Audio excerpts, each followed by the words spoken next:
ఈ బిజినెస్ ఏదైనా మీ ఊర్లో ప్రమోషన్ చేయాలంటే అది సుమన్ టీవీతోనే సాధ్యం. ఇప్పుడే సంప్రదించండి. Hi hello welcome to Suman TV. జీసిగడ మండలం జగన్నాథపుర గ్రామంలోనైతే ఒక ఘటన జరిగింది. ఆ ఘటన రాష్ట్రం మొత్తం తెలంగాణలో జరిగినటువంటి Sigachi company Sigachi company blast జరిగి అందులో మరణించిన వార్త ఇప్పటికే మనందరికీ తెలిసిందే. కాకపోతే అందులో ఇక్కడ పొట్టకూటి కోసం ఈ జీసిగడ మండలం నుంచి వెళ్ళినటువంటి ఒక ఉద్యోగి కాలి బూడిదైపోయి ఈ రోజు కూడా జరిగి 10 రోజులు అయినప్పటికీ కూడా తన ఆనవాళ్ళు కానీ ఆచూకులు కానీ లభించినటువంటి పరిస్థితుల్లో తన తల్లిదండ్రులు అక్కడ 10 రోజులు వేచి చూసి అక్కడ ఎటువంటి వాళ్ళకి ఆధారాలు ఇవ్వక ఇప్పటికి కూడాను తను చనిపోయాడని నిర్ధారించకపోతే 10 రోజుల తర్వాత మిస్సింగ్, సో తన కుమారుడు చనిపోయాడు, మీరు వెళ్ళిపోవచ్చు, ఆధారాలు కానీ అవయవాలు కానీ బాడీ కానీ ఏవి దొరకలేదంటూ వాళ్ళైతే చేతులు దులుపుకోవడం అయితే సంగతి మనకు తెలిసింది. అయితే అసలు ఇంత జరిగినప్పటికీ కూడా అక్కడ ప్రభుత్వం ఎందుకు స్పందించలేదు, వాళ్ళకి ఎందుకు న్యాయం జరగలేదు, అసలు అక్కడ ఏం జరిగింది తెలుసుకునే ప్రయత్నం చేద్దాం.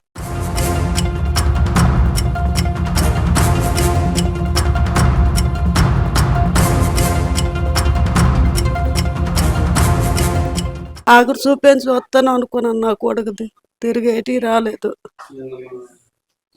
నిన్న మా ఆయన వచ్చాడు, పిల్లడు ఎక్కడ ఉన్నాడంటే పిల్లడు ఆనవాళ్ళు కనబడలేదని చెప్పాడు. చెప్పిన కానీ కొంచెం బాధ అనిపించింది. వేడి శాతం మా పిల్లడు చెప్పుకోలేని పిల్లడు అయిపోయాడు. ఎవరితో చెప్పుకుంటూ మన పిల్లడు మనకు రాలేదు. పోనీ అదేదో పోనీ అవయవాలు కనిపించినా పోనీ పిల్లడు వచ్చినాడు అనేసి మొత్తం తీరిపోను. మాకు కడుపు సోకమే మిగిలింది నాకు. బామతుడు ఆడికి అక్కడ రాసి పడిస్తాడు. ఇప్పుడు అసలు మీకు ఈ విషయం ఎప్పుడు జరిగింది? మీ కుమారుడు అక్కడ ఎన్ని సంవత్సరాల నుంచి పనిచేస్తారు? 6 సంవత్సరాల నుంచి చేస్తున్నాడు సార్ అక్కడ. నేను సోమవారం ఉదయం 10 గంటలకి టీవీ న్యూస్లో చూసి అర్జెంటుగా అక్కడ కంపెనీకి ఫోన్ చేశాను. అబ్బాయి సెల్కి ఫోన్ చేస్తే సెల్ రింగ్ అవ్వలేదు. రింగ్ అవ్వలేకపోతే అప్పుడు ఇంకా మా అబ్బాయి ఇంకొక అబ్బాయి అక్కడ ఉంటాడు. ఫోన్ చేస్తే నేను వెళ్ళి చూసి చెప్తాను, అప్పుడు కొరక కంగారు పడద్దని చూశాడు, చెప్పాడు. చెప్పిన తర్వాత ఆడు వెళ్ళి చూసాక 12-1 గంటకి మళ్ళీ మీరు వచ్చేయండి అని చెప్పాడు. అప్పుడు అర్థమైపోయింది అబ్బాయి చనిపోయాడు అనేసి. వెంటనే ఒకటిగా వెళ్ళి మంగళవారం ఉదయం అక్కడ 8 గంటలకు వెళ్ళి కంపెనీని చూసిన తర్వాత ఏమో వచ్చి అక్కడి నుండి పాస్వరం మహిళా దీనికి వెళ్ళి అక్కడేమో బ్లడ్ శాంపుల్ ఇచ్చాము ప్రభుత్వ హాస్పిటల్లో. శాంపుల్ ఇచ్చాక 8 రోజుల వరకు 6 రోజుల వరకు అక్కడ చూసాము. 6 రోజుల తర్వాత మళ్ళీ శాంపుల్ ఇమ్మంటే మా తమ్ముడిది నాది ఇచ్చాము. కానీ ఎటువంటి ఆచూకీ కానీ ఇంత కండ కానీ మొక్క దుమ్ము కానీ ఏమీ దొరకలేదు. నిన్నటికి డిక్లేర్ చేశారు సార్. నిన్న 10వ తారీఖు డిక్లేర్ చేస్తామన్నారు. డిక్లేర్ చేశారు. ఇక్కడ నుండి మీ అబ్బాయికి ఏం దొరకలేదు అనేసి డిక్లేర్ ఇచ్చి 3 మాసాలు పోయిన తర్వాత రమ్మన్నారు. అసలు మీరు అక్కడికి వెళ్ళారు కదా, వేరే ఏమైనా సరే బాడీలు ఏమైనా దొరకడం జరిగింది? వేరే బాడీలు ఎవరెవరో దొరికాయి సార్ అక్కడ. ఎవరెవరికైనా మా అబ్బాయిది మాత్రం ఏమీ దొరకలేదు సార్. ఏం కూడా దొరకలేదు. మా అబ్బాయిది వేరే బాడీలు దొరికితే వాళ్ళండి ఛత్తీస్గఢ్, జార్ఖండ్, ఒడిశా, బీహార్ అందరూ అన్ని రాష్ట్రాల నుండి వచ్చి వాళ్ళ బాడీలు వాళ్ళు తీసుకుని పోయారు. కానీ ఆంధ్రప్రదేశ్ నుండి మాత్రం ఇటువంటి స్పందన లేక అక్కడే ఎవరు వస్తారని ఎదురు చూస్తూ అన్ని టీవీలకు ఇస్తూ చూసాం సార్.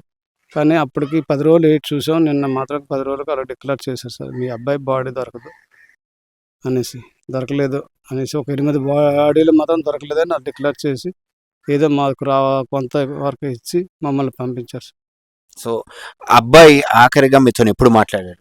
ఆదివారం రాత్రి 8 గంటలకు సార్. ఏమని మాట్లాడారు? ఈ 5-6 రోజుల్లో వస్తున్నాను సార్ చెప్పాడు సార్. 5-6 రోజుల్లో నేను వారాలు అవుతాయి 6 వారాలకు వస్తానని చెప్పాడు సార్. నేను మా మామయ్య గారు అబ్బాయి అండి, చనిపోయాడు last 13th last month. But మా హస్బెండ్ మా మామయ్య గారు ఇంకా మా అమ్మాయి వాళ్ళ హస్బెండ్ అందరూ వెళ్ళారు. 4 మెంబర్స్ అక్కడే ఉన్నారు హైదరాబాద్లో.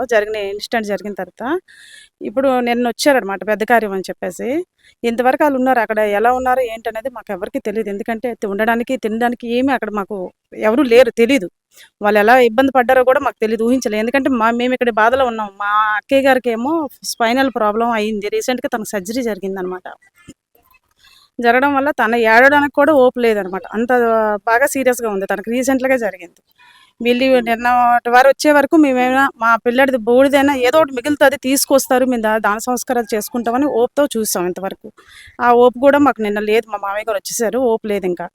కానీ మన రాష్ట్రం స్పందించి మీ వెనకతలు మాకు ఇంత జరిగింది అన్యాయం, మేము ఉన్నాం అని చెప్పి మాకు కొంచెం స్పందనకి తెలుపుంటే మేము చాలా హ్యాపీగా ఫీల్ అయ్యేవాళ్ళం. ఎందుకంటే మేము ఎంచుకున్న నాయకులు కనుక. ఎందుకంటే మేము ఎంచుకున్న నాయకులు, మీకు కష్టం వచ్చింది అది మేము తీర్చలేము, కానీ మీకు వెనకతలు మేము ఏం జరిగినా మేము ఉన్నాము అని చెప్పుంటే బాగుండేది. ఇంతవరకు శ్రీకాకుళం జిల్లా ఆర్థికంగా వెనకబడింది అనుకున్నాం, కానీ ఒక ప్రాణాలు పోయినా కూడా రెస్పాండ్ అవ్వడానికి కూడా వెనకబడి ఉన్నామని నాకు ఇప్పుడే తెలుస్తుంది. బట్ ఇది ఎలాగా చెప్పాలో కూడా నాకు అర్థం అవ్వట్లేదండి. ఇప్పుడు జరిగిపోయింది ఏదో జరిగిపోయింది. మాకు ఇక్కడ మన జిల్లా ఎమ్మెల్యే పోనీ మన లోకల్ ఎమ్మెల్యే లేకపోతే పై ఆఫీసర్లు ఎవరైనా మాకు వచ్చి మీకు ఏదో జరిగిపోయింది, మీ వెనకతలు ఏ కష్టమైన సుఖమైంది మేము ఉంటామని ఒక హామీ ఇచ్చుంటే మేము కొంచెం హ్యాపీగా ఉండేవాళ్ళం. ఎందుకంటే మాకు పోయింది మరి ఎవరు తీసుకురాలేరు, అది ఎలాగ రాదు అన్న విషయం మాకు తెలుసు. కాకపోతే ఉండుంటే బాగుండేది ఈ కష్ట సమయంలో అని నేను అనుకుంటున్నాను. గుండుబిల్లి వెంకటేష్ ఎంఎస్సి కెమిస్ట్రీ చదువుకున్నాడు. ఆ ఉద్యోగరీత్యా అక్కడికి వెళ్ళి వర్క్ చేస్తున్నాడు సిగాజీ కంపెనీలో, పాసమైలవరం సిగాజీ కంపెనీలో వర్క్ చేస్తూ ఉన్నాడు. వాళ్ళ అమ్మగారికి ఫ్యూ మంత్స్ బ్యాక్ సర్జరీ అయ్యింది. వచ్చి అక్కడికి మళ్ళీ రిటర్న్ వెళ్ళి జాబ్ చేస్తుండగా మంగళవారం రావడానికి తిరిగి రిటర్న్ రావడానికి టికెట్ బుక్ చేసుకున్నాడు ఇంటికి రావడానికని. బుక్ చేసుకున్నందుకు సడన్గా ఇలా జరిగిపోయింది. మేము టీవీలో చూసి తను చేస్తున్న కంపెనీలో ఇలా జరిగిందని తొందరగా రెస్పాన్స్ అయ్యి మా మామయ్య గారు ఇక్కడ ఇంటికి పెద్ద ఆయన దిక్కే ఆయన అక్కడికి వెళ్ళి అక్కడ ఆయన వెళ్ళిపోగా ఇక్కడ ఎవరూ లేరు. అక్కడికి వెళ్ళి చూసి అక్కడంతా చూసి ఏమైంది ఏమి అని చూసేసరికి అక్కడ ఏమి దొరకలేదు. ప్రభుత్వాలు కానీ ఏమి కానీ అస్సలు ఎవరూ స్పందించట్లేదు. Few months back LG Polymers ఇక్కడ సంఘటన జరిగింది. మొత్తం ప్రభుత్వం అంతా కదిలి వచ్చి మొత్తం అంతా చూసింది. ఇక్కడ అంటే వాళ్ళవే ప్రాణాలా వీళ్ళు ప్రాణాలు కాదా? ఇప్పుడు నేను దుబాయ్లో వర్క్ చేస్తున్నాను.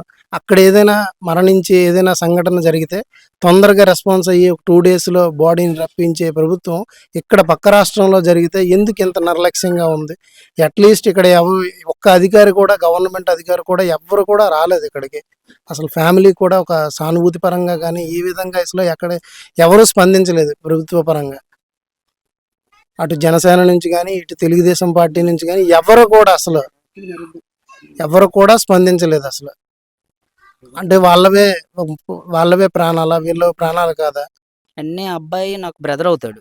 మా బ్రదర్ అని తెలిసి నాకు మంచి ఫ్రెండ్ కూడా. ఎక్కడ కలిసినా ఏమన్నా ఏం తమ్ముడు అనుకునే పరిస్థితిలో ఉంటే నాకు ఎప్పుడైతే తెలిసిందో ఆ రోజే నేను ఫోన్ చేశాను.